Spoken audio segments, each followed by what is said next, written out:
오늘도 찬양을 통해서 설교와 예배와 교회와 하나님을 통해서 한 사람도 빠짐없이 다 은혜 받는, 또 은혜 받고 돌아가는 우리 성도들 꼭 되시길 바랍니다. 이제 대부분 연세가 좀 들고 이제 교회 다닌 지 수십 년 되고 또 교회에서 직분을 받으면 그 자체가 믿음입니다. 교회 나오는 거, 직분 받은 거, 충성하는 거, 이제 그 자체가 믿음입니다. 이제 그럼에도 불구하고 우리 모든 성도들은 은혜를 받아야 됩니다. 은혜 받으면 다 합니다. 은혜 받은 만큼 순종하고 예배하고 충성하게 됩니다. 그래서 은혜 없이 목회하는 거, 또 은혜 받지 못하고 신앙생활하는 것은 이건 아주 불행한 일이 아닐 수가 없습니다. 같은 말씀, 같은 예배를 드려도 은혜가 충만한 사람이 있고 또 그렇지 못한 사람들도 종종 있습니다. 은혜 중에 가장 큰 은혜는 깨닫는 은혜입니다.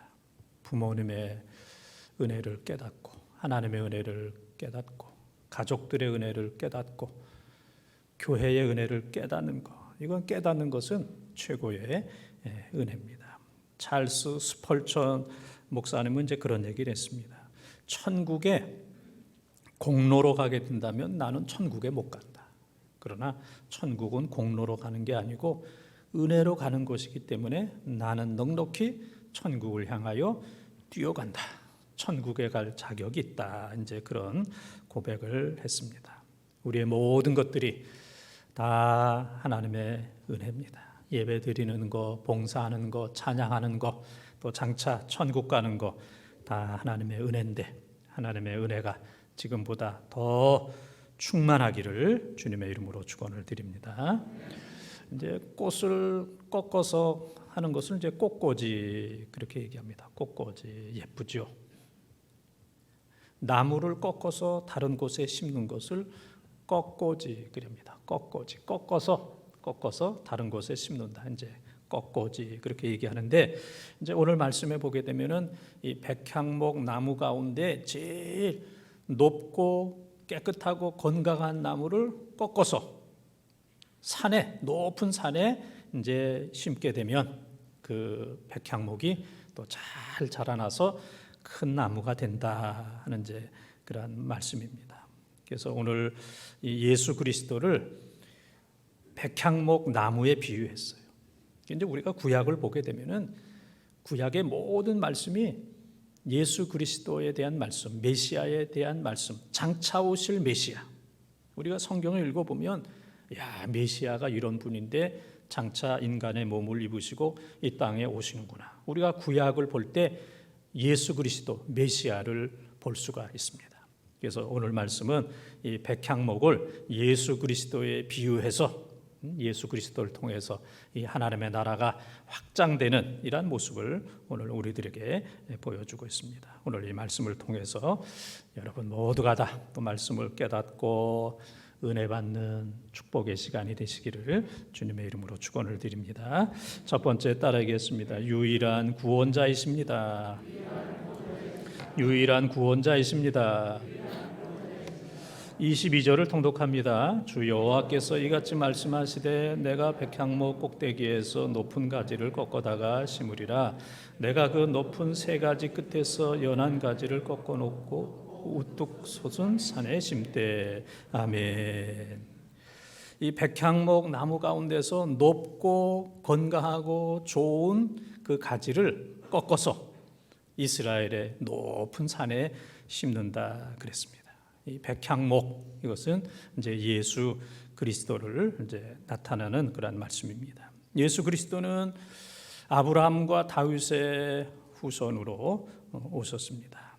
그분은 하나님인 동시에 인간이신데 히브리서 4장 15절에 있는 말씀처럼 그분은 죄가 없으신 분입니다. 죄가 없으신 분이고 또 이 구약에 보게 되면은 왕이 있고 제사장이 있고 선지자가 있습니다.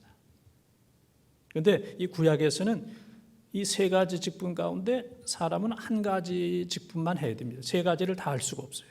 그런데 예수 그리스도는 완전한 선지자이면서 또 죄가 없으신 완전한 대제사장이고, 그 다음에 그분의 왕권은 영원한 왕권입니다. 뭐 4년, 5년, 10년, 20년 하고 왕권이 끝나는 게 아니고 영원한 태초부터 그리고 인류 마지막까지 하나님 나라에서까지 영원한 만왕의 왕이신 예수 그리스도. 그래서 예수님은 누구와 비교할 수가 없습니다. 뭐 인류 사회에도 보게 되면은 뭐 마호메트, 석가모니, 뭐 공자, 또 뭐 한국에서 뭐 단군, 또 뭐 예수 믿는 사람들 가운데서도 또 이단이 많잖아요. 뭐 자기가 하나님이다 그러고, 또 뭐 자기가 뭐 메시아다 그러고, 뭐 요즘에 뭐 이만희 같은 이제 그런 사람들도 보게 되면은 뭐 자기가 뭐 메시아라고 그러는 사람들이 수없이 많았고, 또 그런 사람들이 수없이 죽었고, 또 지금도 한국에 수십 명이 자기가 그리스도라고 하는 이제 그런 사람들이 있습니다. 지금 얘기했던 그런 분들이 뭐 어떤 분야에 있어서는 다 훌륭한 분들입니다. 그러나 예수 그리스도와는 비교할 수가 없어요.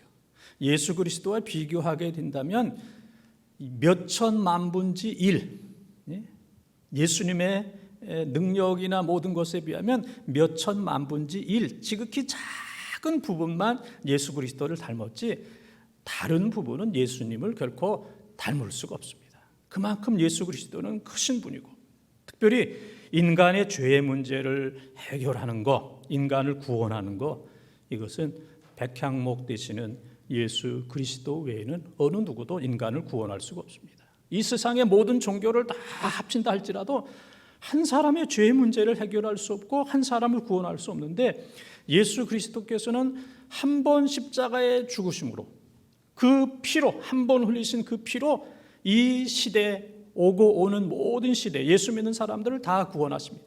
그래서 시브리서 10장 10절, 12절, 14절, 시브리서 9장 26절에 보게 되면은 예수님은 한 번 죽으셨지만 그 피의 효과는 영원하다. 그 피의 효과는 영원하다. 예수의 피를 통해서만 구원받는다는 이 진리를 꼭 붙들고 믿으며 사시기를 바랍니다. 아프리카에서 오래 사역하신 한 선교사님이 이제 그런 재미난 글을 올리셨어요. 그래서 그 교회의 추장이 이제 교회를 나오게 됐다고 그래요. 추장. 그래서 그 추장은 이제 부인이 몇 명이냐면은 부인이 20명입니다. 20명.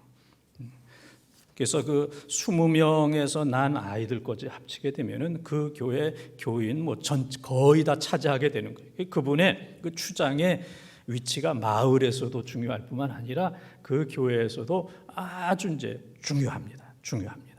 추장이 또 신앙생활 오래 하다 보니까 그분이 스스로 은혜를 받고 하루는 이제 선교사님에게 와서 얘기하기를, 아이고 선교사님, 내가 예수 믿고 말씀을 들어보니까 이 부인 20명하고 사는 것은 이게 하나님 앞에 죄인 것 같습니다. 그래서 제가 앞으로 18명은 집으로 보내고 자기 집 보내고 이제 2명하고만 살기로 제가 결단을 했다고. 2명하고 사는 건 안 되겠냐고. 그래서 이제 그 선교사님이 하여튼 계속 기도하면서 또 신앙생활 잘하자 그렇게 이제 얘기했다고 그래요. 이거 잘못했다가 그분 마음에 안 맞게 되면 그분이 가족들 다 데리고 교회를 떠나게 된다면 이 교회도 어려울 것이고, 그래도 지금까지 은혜 받아서 18명 돌려보내는 거 그것만 해도 많이 깨달은 거잖아요. 이제 조금만 더 이제 깨달으면 되겠다. 이제 그런 글을 본 적이 있습니다. 우리가 하나님 앞에 회개하고 결단하는 것은 99%가 아니고 100%를 해야 돼요. 100%. 하나님 말씀 믿는 것도 100% 믿고, 예수님이 우리를 구원한다는 것도 100% 믿고, 하나님 앞에 회개하는 것도 100%. 그래야 하나님의 거룩에 이르게 되는 겁니다. 99% 하는 것도 너무너무 잘하는 것이지만은 거기에서 만족해서는 안 됩니다. 우리의 신앙생활이 100% 예수 그리스도로 충만하고 또 100% 구원자 예수 그리스도를 꽉 믿고 또 세상에 어느 것도 의지하지 않냐고 주님만 100% 의지하는 그런 삶을 살 때 주님께서 우리를 거룩하게 해주시고 또 우리 인생을 또 책임져 주시는 줄 믿습니다. 그 개미를 연구한 분 보니까 개미가 다 부지런한 것 같지만은 자세히 살펴보니까 20%만 부지런하대요. 80%의 개미는 놀고 먹는데요. 그 20%가 열심히 일해가지고 80%를 살린다는 거예요.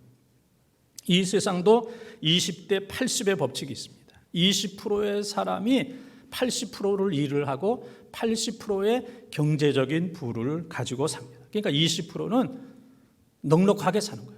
나머지 80%에 해당되는 사람이 20%의 경제적인 것을 가지고 나눠 살아야 되니까 80%에 해당되는 사람들은 늘 가난하고 힘들고 어렵고 모자라는 이제 그런 삶을 살게 된다는 얘기입니다.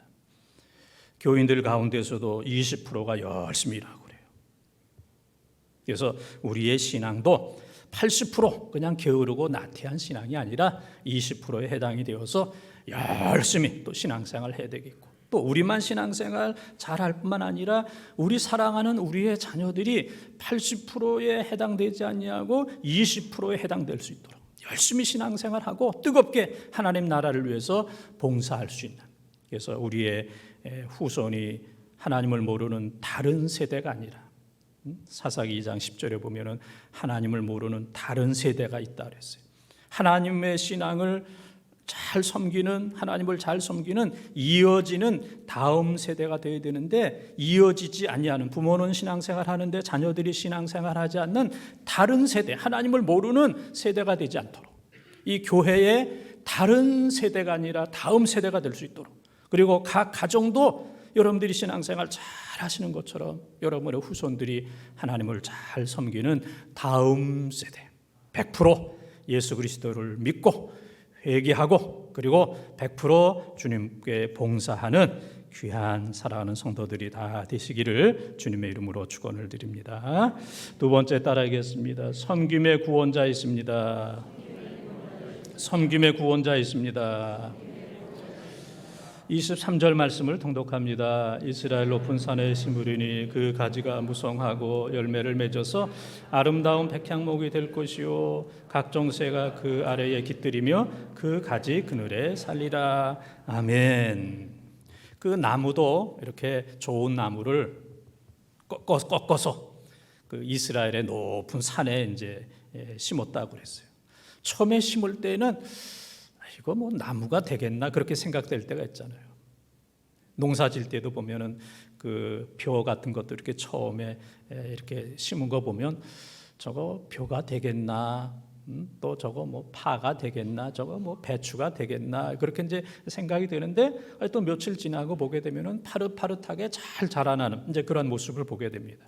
그래서 이 백향목에서 높은 가지, 순한 가지, 새 가지, 건강한 가지를 딱 잘라서 이스라엘의 높은 산에 심었더니 그 백향목이 잘 자라나서 큰 나무가 되었고, 그 다음에는 잎이 무성하고 또 아름다운 꽃을 피고 또 거기에 많은 열매를 맺게 되었다 그랬습니다.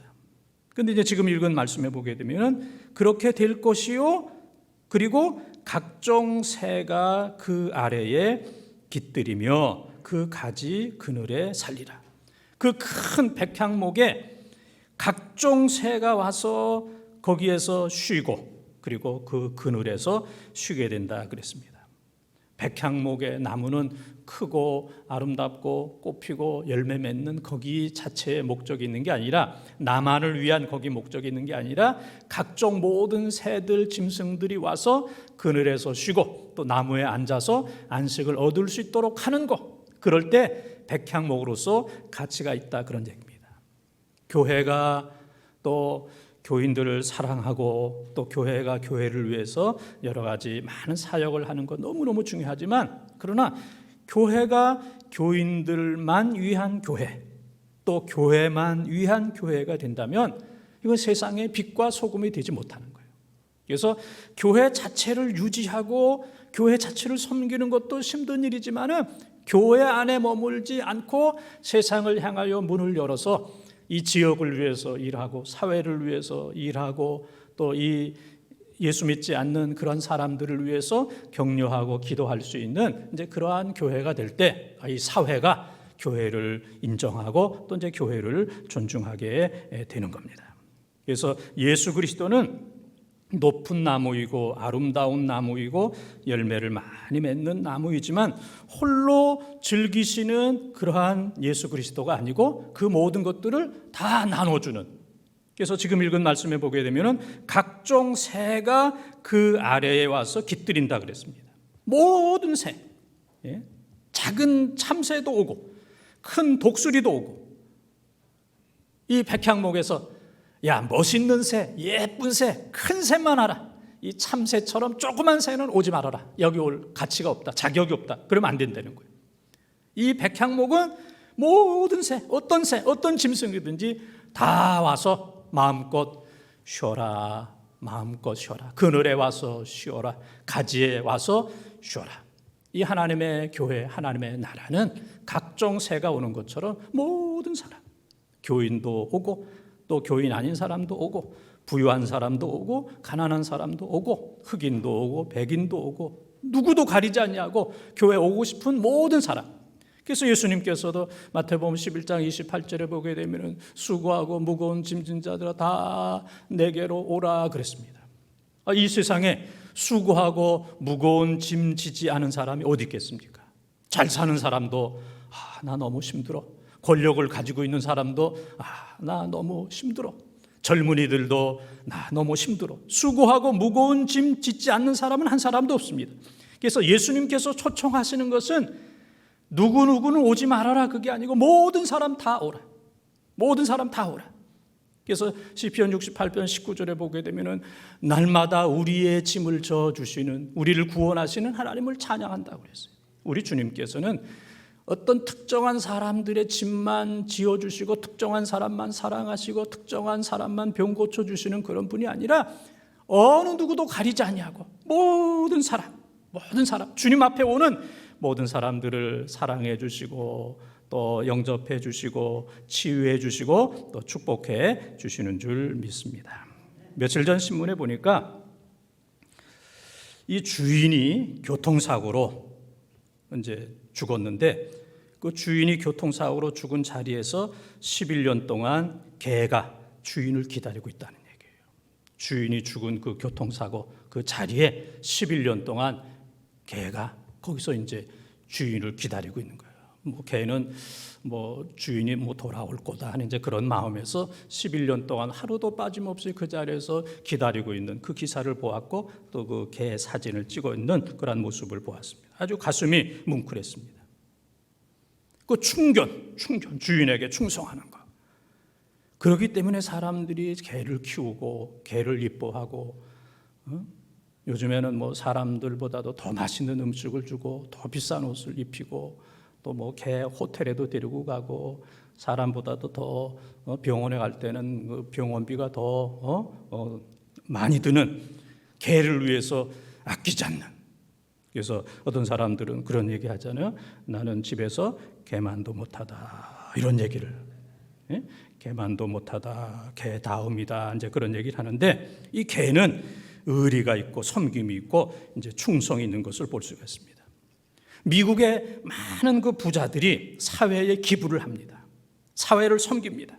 그 가운데 이제 빌 게이츠나 또 워렌 버핏 같은 세계적인 부자들인데도 그들이 세계적으로 1, 2위 그냥 많은 돈을 이 사회를 위해서, 미국을 위해서, 세계를 위해서 이제 공헌하는 이제 그런 모습을 보게 됩니다. 그래서 미국에서는 큰 부자도 또 존경받고 사랑받는 이제 그런 부자들이 이제 많이 있습니다. 우리나라도 그 며칠 전 신문에 보니까 한국의 카카오 CEO, 카카오 회장 CEO 김범수라고 하는 사람 55세인데 그의 재산 가운데 절반 5조 이상 5조 이상 한 사람도 놀라는 사람이 없습니다. 지금 5억이 아니고 5조 이상을 사회에 환원하겠다 그렇게 약속을 했고 또 배민 배달의 민족 CEO 김봉진이라고 하는 사람도 45살인데 자기 재산 가운데 2분의 1에 해당되는 5천억 이상을 사회에 기부하겠다.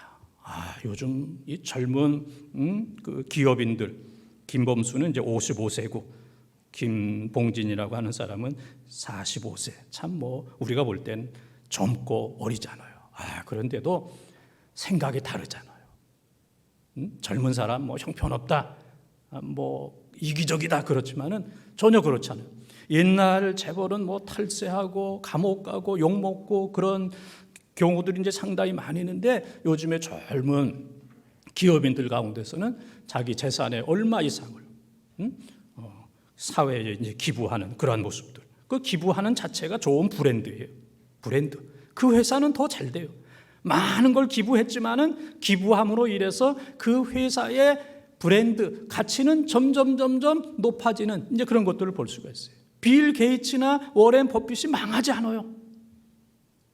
엄청나게 기부를 했는데 그들이 세계에서 1, 2, 3위 지금 계속적인 부자로서 유지하고 있는 것은 그들의 가치, 브랜드가 높아지기 때문에 그렇습니다. 오늘날 이 사회로부터 교회와 교인들이 이제 비난을 많이 이제 당합니다. 그래서 뭐 억울한 이제 그런 면도 있고, 또 뭐 우리가 이제 부족한 면도 많이 있습니다. 그래서 우리가 예수님처럼 살지 못해서 그래요. 예수님을 믿는데 예수님처럼 섬기지 못하기 때문에 그래요. 예수는 믿는데 예수님 비슷하게 섬기고 있어요. 예수님께서는 모든 것들을 다 하여 자기 자신을 위해서는 뭐 땅 한 평, 뭐 집 한 칸 사지 않았습니다. 뭐 음식도 뭐 자기 자신을 위해서 기적을 행해서 뭐 포도주를 마시거나 음식을 만들어 드신 그런 건 하나도 없습니다. 오로지 다른 사람들을 위해서, 인류를 위해서 다 주셨어요. 재산도 다 주시고 능력도 주시고 사랑도 주시고, 마지막 십자가 위에서는 몸도 주시고 피도 주시고 마지막 물 한 방울까지 인류를 위해서 다 주시면서 마지막 내가 다 이루었다. 하나님께서 맡겨주신 귀한 사역 다 이루었다. 섬김으로 희생으로 다 이루신 거예요. 말로 말씀으로만이 아니라 삶으로. 예수님은 말씀도 하셨지만 삶으로 말씀하셨어요. 행동으로 말씀하셨어요. 그렇기 때문에 더 권위가 있고 권세가 있었습니다. 교회와 성도들의 위치가 땅에 추락했지만, 그러나 이 어려운 시대에, 이 비상시대에 우리 모두 예수님 잘 믿고 예수님처럼 교회가 섬기고 또 사랑하는 성도들이 섬기게 된다면, 이 비상시국에 우리 주님께서 우리들에게 두 날개를 달아주셔서 다시 한번 교회와 성도들이 비상할 수 있는, 독수리 날개치며 올라가듯이 다시 한번 교회를 올려주시고 성도들을 올려주시고 기독교를 올려주시는 하나님 앞에 영광되는 이러한 순간이 곧 올 줄 믿습니다. 예수님께서 섬기셨던 것처럼 우리 교회와 성도들이 섬김으로 교회뿐만 아니라 사회를 구원하는 감동이 되는 이러한 은혜가 회복되기를 주님의 이름으로 축원합니다. 세 번째 따라하겠습니다. 공의로운 구원자 있습니다. 공의로운 구원자 있습니다. 24절 말씀을 통독합니다. 들의 모든 나무가 나 여호와는 높은 나무를 낮추고 낮은 나무를 높이며 푸른 나무를 말리고 마른 나무를 무성하게 하는 줄 알리라. 나 여호와는 말하고 이루느니라 하라. 아멘. 지금 읽은 이 모든 말씀, 에스겔 17장 24절에 있는 말씀, 성경의 모든 말씀이 너무 감동적인 말씀이고, 정말 제가 안타까워하는 것은 이 성경 전체를 다 외워야 되는데 그게 안 돼가지고 제가 좀 안타까워요. 다 외워야 되는데 그게 잘 안 돼요. 그 중에서도 지금 읽은 에스겔 17장 24절의 이 말씀은 너무너무 이제 은혜로운 말씀입니다. 여호와께서 어떤 나무는 낮추고 어떤 나무는 높이고 어떤 나무는 푸르게 하고 어떤 나무는 마르게 한다. 나 여호와는 말하고 이루느니라. 하나님께서는 말씀하시면 그 말씀대로 다 이루어집니다. 민수기 23장 19절에 보게 되면 하나님께서는 사람처럼 거짓말을 하거나 후회하지 아니하시고 하나님께서는 무슨 말씀을 하시든지 그 말씀대로 다 이루어진다. 성경은 그렇게 이제 얘기하고 있습니다. 그래서 하나님께서 이 사회를 보시고 또 교회를 보시고 각 개인들을 보실 때 이 사람은 하나님의 뜻대로 산다. 그러면 그 나무, 그 성도는 하나님께서 높여주시고, 이 양반은 하나님의 뜻대로 살지 못해. 그 사람은 하나님께서 그런 나무는 낮춰주시고, 하나님의 뜻대로 믿음대로 착하게 성실하게 사는 사람은 이 사람은 나무를 그냥 기름지게 푸르게 힘있게 해주시고, 이 사람 하나님의 뜻대로 사는 것 같아서 복을 주었더니 하나님의 뜻대로 살지 못한다. 이제 그런 사람들은 마르게 해주시는 거예요. 마른 막대기, 말라버리게 된다는 얘기입니다. 이와 이제 똑같은 말씀이 사무엘상 2장 6절 7절에 보게 되면은 하나님께서는 어떤 사람들은 높여주시고 어떤 사람은 낮춰주시고 어떤 사람은 천국에 보내시고 어떤 사람은 스올 지옥에 보내시고 어떤 사람들은 부유하게 해주시고 어떤 사람은 가난하게 해주시고 어떤 사람들은 진토와 같은 흙과 같은 사람인데 영광스럽게 영화롭게 하나님께서 해주시지만은 어떤 사람들은 영화롭게 했다가도 그 사람을 끌어서 땅에 내려치는 이런 경우들이 있습니다. 그래서 모든 것들이 다 하나님 손 안에 있다는 사실을 우리는 기억을 해야 됩니다. 세상에서는 특혜를 받는 사람들도 많이 있잖아요. 또 세상에서는 억울한 사람도 많이 있잖아요. 그래서 유전무죄, 무전유죄, 또 권력자와 가까울 때는 그 사람은 잘못했는데도 그냥 높은 자리에 있고, 또 어떤 사람들은 억울하게 이제 좌천되는 이런 경우들도 많이 있는데, 하나님이 심판하실 때에는 억울한 사람도 없어요. 특혜받는 사람도 없습니다. 하나님 앞에서는 특권층도 없습니다. 특권층이 없어요. 억울해서 상처받은 사람도 없습니다. 하나님은 100% 공정하시기 때문에 하나님께서 심판하시는 순간에 모두는 그대로 다 받아들일 수밖에 없습니다. 이야, 놀랍다. 참 놀랍다. 하나님이 너무 정확하시다. 하나님 앞에서는 어떤 사람도 할 말이 없는 겁니다. 하나님의 심판은 완전하기 때문에 그렇습니다. 레오나르도 다빈치, 이탈리아의 화가죠. 최후의 만찬이라는 이제 그림을 그렸는데, 이 최후의 만찬을 그릴 때 예수님과 12제자를 이제 그리려고 그러는데, 예수님이 어떻게 생기셨을까? 사진이 없으니까 그냥 상상하거든요. 상상해서. 그래서 어떤 사람이 예수님처럼 생겼을까 해서 이 다빈치가 여기저기 많이 다니다가 그 플로렌스 어느 교회 주일 예배에 갔더니 어떤 그 젊은 분이 성가대 대장으로서 찬송가를 인도하고 찬송가를 부르는데 너무 은혜스러워요. 그래서 예수님이 저런 모습일 거다. 그래서 그 사람에게 예수님의 모델이 되어 주십시오. 그래서 그 사람을 얼굴을 이제 예수님의 얼굴로 그리게 되었어요. 그리고 나머지 이제 11제자의 얼굴을 그리고 마지막으로 이제 가룟 유다, 예수님을 배반한 자살한 가룟 유다의 얼굴을 그리려고 그러는데, 이 가룟 유다의 얼굴이 누구처럼 생겼을까 찾을 수가 없어요. 그래서 그 얼굴을 찾기 위해서 여기저기 많은 곳을 다니다가 한 밤중에 어느 그 술집 거리를 가는데 거기 어떤 사람이 누워가지고 술 주정을 하고 있는 술 주정꾼, 알코올 중독자. 그래서 그 사람에게 내가 이런 최후의 만찬 그림을 그리는데 미안하지만 당신 얼굴을 가룟 유다의 얼굴로 지금 모델로 좀 그리려고 그런다고. 그랬더니 그 양반이 깜짝 놀라면서 지금 선생님께서 몇 년 전에 내 얼굴을 예수님의 얼굴로 그리더니 이제는 나를 가룟 유다의 얼굴로 그리다니. 아이고, 내가 예수님의 얼굴이었는데 가룟 유다의 얼굴로 타락했다고 추락했다고 하면서 엉엉 울었다는 이제 그런 실제 일화가 있습니다. 예수님의 얼굴이 가룟 유다의 얼굴이 될 수도 있습니다. 그래서 이제 사람들이 그런 얘기 하잖아요. 생긴 대로 산다, 얼굴대로 산다, 그렇게 얘기하잖아요. 근데 그게 반대예요. 사는 대로 되는 겁니다.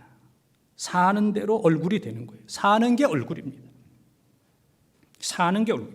생긴 대로 얼굴대로 사는 게 아니고 사는 대로 얼굴이 되는 거예요. 그래서 오늘 우리의 모든 얼굴은 지금까지 수십 년 동안 살았던 그 삶의 결과가 오늘 우리의 얼굴입니다. 우리의 얼굴. 거울을 보면 내가 지금까지 이렇게 살았구나. 내 얼굴이 밝구나. 어둡구나, 인격적이구나, 존경스럽구나, 행복하구나. 지금까지 산 그 모든 것들이 얼굴이에요.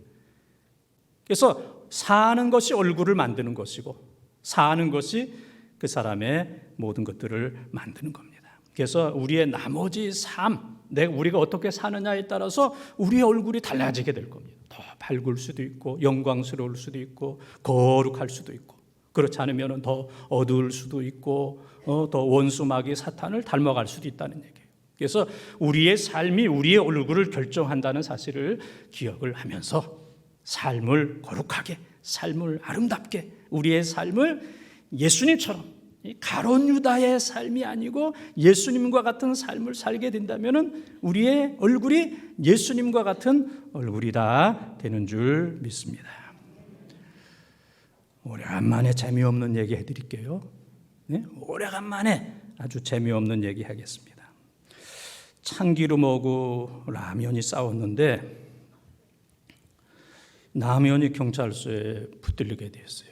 왜냐하면 참기름이 고소해가지고. 고소해서. 근데 조금 있다가 참기름도 경찰서에 끌려갔어요. 라면이 불어서. 근데 김밥도 경찰서에 왔어요. 왜냐하면 김밥이 말려서. 나중에는 꽈배기도 왔어요. 꼬여서. 그 다음에는 소금도 경찰서에 끌려왔어요. 소금이 다 짜서. 근데 고구마가 오더니 모두를 다 석방시켰어요. 다 풀어냈어요. 고구마가 구워 삶아서. 고구마가 어떻게 했어요? 구워 삶아서. 아까도 정말 아주 신령한 장로님이 저한테 그래요. 목사님 오늘 은혜 받았습니다. 구워 삶는 거 은혜 받았습니다. 네? 구워 삶는 거, 구워 삶아서. 오늘날 이 한국의 고소 고발이 일본보다 146배나 많아요. 우리가 일본 사람 욕하지만 욕할 것도 없어요. 한국의 고소 고발이 인터넷 한번 찾아보세요.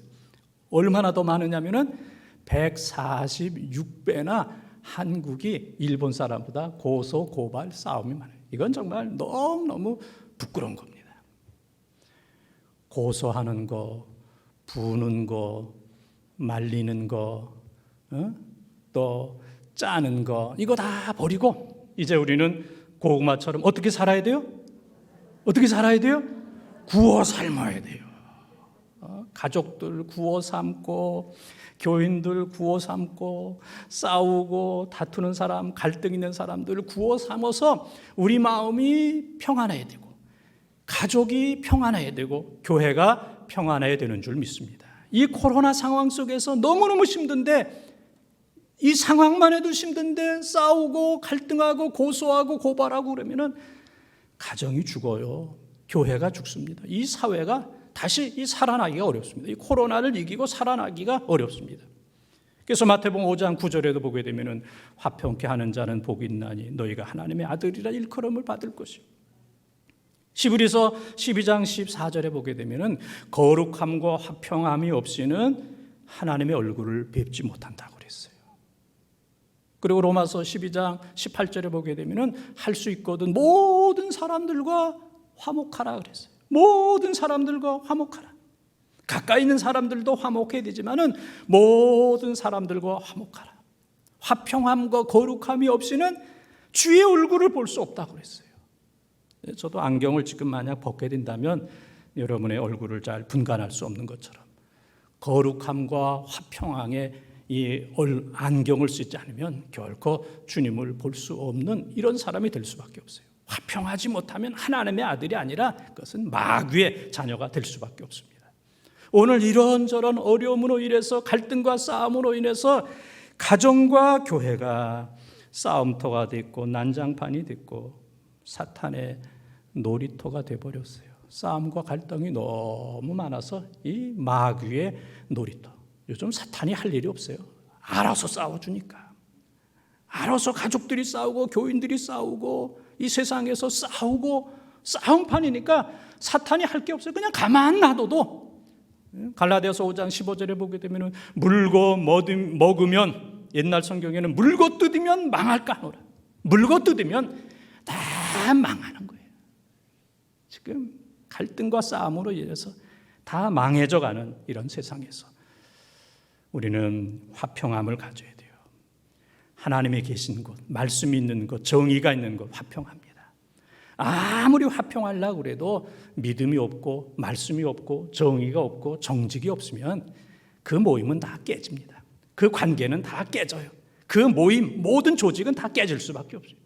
죄가 들어가고 불의가 들어가고 싸움이 들어가고 거짓말이 들어가고 인간적인 욕심이 들어가게 되면 그건 오래 못 가서 다 깨질 수밖에 없습니다.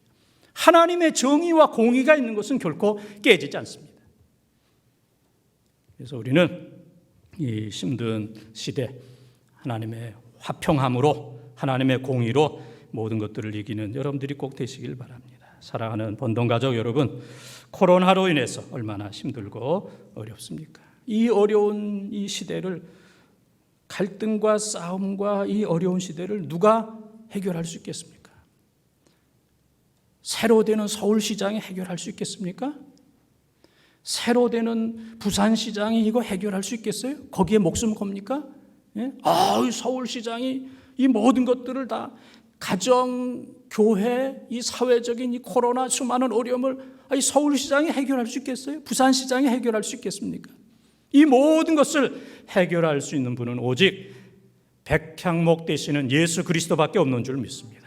우리가 믿는 백향목 되시는 예수 그리스도, 그분만이 우리의 유일한 구원자이시고 그분만이 우리를 섬기시는 분이시고 그분만이 우리를 화평케 하는 공의로운 예수님이라는 사실을 기억하면서 이 어려운 때에 예수님 꽉 붙들고 다른 데 바라보지 말고 오직 예수님 꽉 붙들고 어떤 상황 속에서도 양보하지 아니하고 나를 불쌍히 여겨 주시옵소서. 내가 살 길은 예수님밖에 없습니다. 가정과 교회가 예수님 꽉 붙들고 이 어려움을 넉넉히 이기는 이러한 승리와 성공과 기쁨이 우리 모든 성도들에게 임하기를 주님의 이름으로 축원합니다.